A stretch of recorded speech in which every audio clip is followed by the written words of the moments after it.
Good evening. Today, we will be covering the post-market update dated the 22nd of July, 2024. The Indian benchmark indices ended lower for the second consecutive session on July 22 amid selling in heavyweights as traders were cautious a day ahead of union budget announcements. At close, the Sensex was down 79.43 points or 0.1% at 80,525.22, and the Nifty was down 21.60 points or 0.09% at 24,509.30. Biggest Nifty losers included WIPRO, Kotak Mahindra Bank, Reliance Industries, ITC, and SBI Life Insurance, while gainers were Grazim Industries, HDFC Bank, Dr. Reddy's Labs, Tata Consumer, and Infosys. Talking about the corporate segment, we have shares of Indian Hotels Company jumped 7% to 616 rupees apiece on July 22 after the company reported healthy April-June quarter results. So far this year, the stock of this hospitality chain rallied over 40% as compared benchmark Nifty 50's 12% rise. Earlier, IHCL had hit 52-week high of 663 rupees per share on June 26, 2024. In Q1 financial year 2025, the company's revenue increased by 5.7% on year to 1,550 rupees crore, while net profit jumped 10% YOY to 260 rupees crore.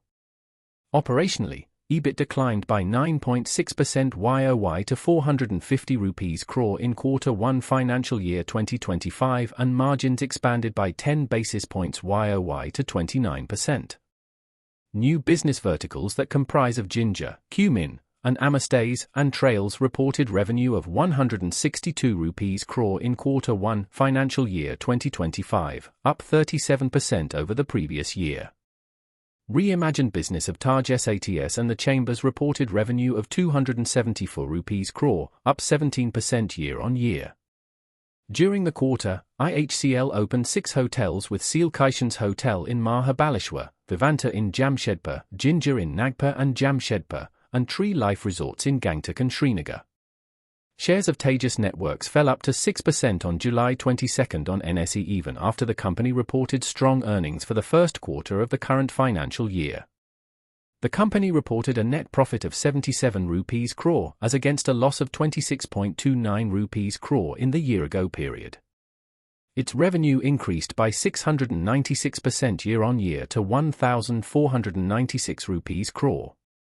During the quarter, TEJAS Networks saw its inventory rise significantly to 3,853 rupees crore. This increase is attributed to the ramping up of wireless shipments, which are expected to be converted into finished goods and shipped in the coming months. Additionally, trade receivables stood at 2,052 rupees crore, reflecting the higher shipments made during Q1. During this period, the company managed to collect approximately 1,170 rupees crore. Its working capital also saw an increase in Q1. By the end of the quarter, TEJAS Networks' cash position was at 612 rupees crore. TEJAS Networks is actively targeting several key opportunities to expand its market presence and business operations. These include the expansion of BSNL's 4G and backhaul network, which will significantly enhance connectivity and network performance. Another major opportunity is BharatNet Phase 3, aimed at extending broadband connectivity across rural India. ANANT Raj's share price rose 6% in the early trade on July 22 after the company entered into a memorandum of understanding with Google LLC, an American global technology company. ANANT Raj Cloud, a wholly owned subsidiary of the company, has entered into a MOU with Google LLC to collaborate for providing data center infrastructure, DC managed services and cloud platform to various public and private enterprises.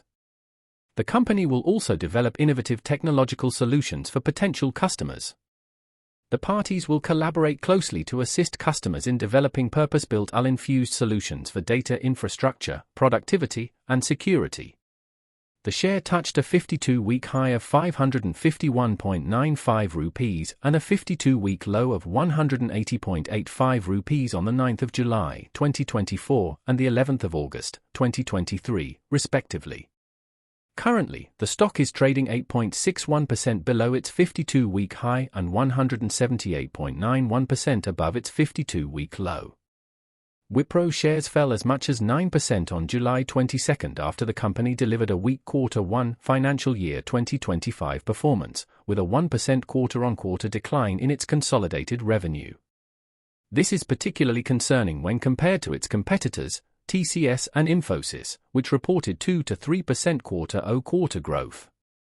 WIPRO's Q1 financial year 2025 revenue and guidance for Q2 financial year 2025 fell below expectations. Citi Research said that the Q2 guidance is likely to disappoint investors who had higher expectations. The company's consolidated revenue declined by 1.1% on quarter to 21,963.8 rupees crore, falling short of Moneycontrol's forecast of 22,229 rupees crore. Bengaluru-based WIPRO also revised its revenue guidance for the Q2 financial year 2025, suggesting a potential sequential decline of 1% or a slight growth of up to 1% in constant currency terms. Northeastern Carrying Corporation Limited in daily time frame is trading around 41.94 points with a change of 16.6% and is trading with a net volume of around 24.062 million shares. The share price is trading above its moving average 32.99, which is a good indication for the stock. While shares are trading with a relative strength index of around 84.86. TEJAS Studios Limited in daily time frame is trading around 86.10 points with a change of 15.8% and is trading with a net volume of around 106.4 thousand shares. The share price is trading above its moving average 81.48, which is a good indication for the stock. While shares are trading with a relative strength index of around 52.60. Sport King India Limited in daily time frame is trading around 1,156.40 points with a change of 15.34% and is trading with a net volume of around 1.116 million shares. The share price is trading above its moving average 1,002.26, which is a good indication for the stock. While shares are trading with a relative strength index of around 82.88. For the stock recommendation we have, SBI Cards and Payment Services Limited looks good and can be bought at 728 rupees, keeping a stop loss of 698 rupees and a target of 758 rupees. You can reach us via phone, WhatsApp, or email using the information listed on the screen. Thank you for joining us today. If you found this video informative, please give it a thumbs up, and don't forget to subscribe for more financial insights. And, as always, if you have any questions or topics you'd like us to cover in future videos, leave them in the comments section below. Until next time, happy investing.